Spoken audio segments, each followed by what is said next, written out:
जिस चीनी से भारत की मिठास जुड़ी है, वही चीनी अब दुनिया के लिए चिंता बनती जा रही है। भारत से लेकर ब्राजील तक शुगर मार्केट पर दबाव है, लेकिन सबसे बड़ा सवाल ये है कि दुनिया को चीनी देने वाला ब्राजील खुद आयात की तरफ क्यों बढ़ रहा है और एथेनॉल और बिगड़ता मौसम इसकी बड़ी वजह कैसे है।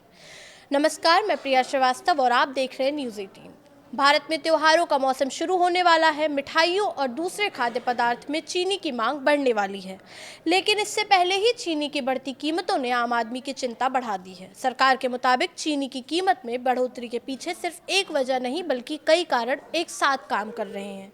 घरेलू उत्पादन अनुमान से कम रहना, त्योहारी मांग बढ़ना, गन्ने की फसल पर बीमारी और मौसम का असर, वैश्विक स्तर पर सप्लाई में कमी और कुछ जगह पर जमाखोरी, सट्टेबाजी, इन सब ने चीनी बाजार पर दबाव बढ़ाया है। इस सीजन में भारत में चीनी का उत्पादन करीब 306 लाख मीट्रिक टन रहने का अनुमान है, जबकि गन्ना उत्पादक राज्यों का शुरुआती अनुमान करीब 343 लाख मीट्रिक टन था, यानी उत्पादन अनुमान से काफी नीचे रहने की आशंका है।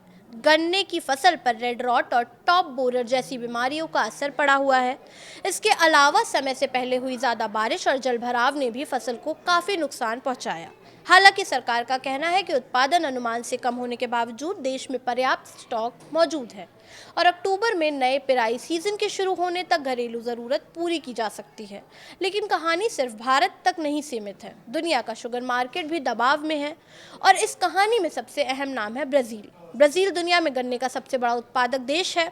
वैश्विक गन्ना उत्पादन में उसकी हिस्सेदारी करीब 24% है, जबकि भारत करीब 16% के साथ दूसरे बड़े उत्पादक में शामिल है। लेकिन अब ब्राजील में ही चीनी की सप्लाई को लेकर चिंता बढ़ रही है। सबसे बड़ा कारण है गन्ने का एथेनॉल की तरफ बढ़ता इस्तेमाल।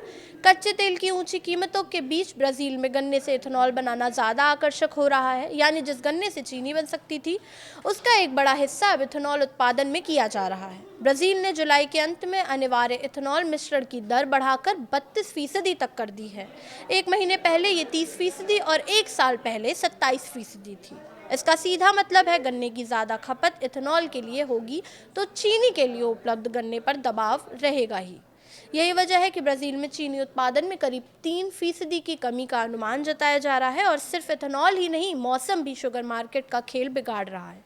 अल नीनो के असर से ब्राज़ील के मध्य और दक्षिणी हिस्सों में बारिश में देरी और तापमान बढ़ने से गन्ने की फसल प्रभावित हुई है। भारत और थाईलैंड जैसे दूसरे बड़े गन्ना उत्पादक क्षेत्र भी मौसम के जोखिम से जूझ रहे हैं।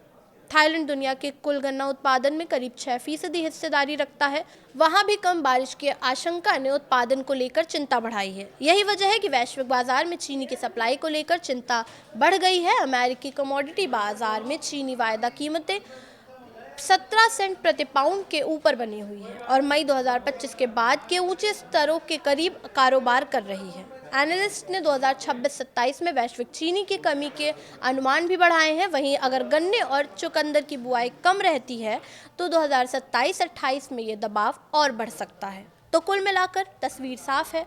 भारत में त्योहार से पहले मांग बढ़ रही है, उत्पादन अनुमान से नीचे है।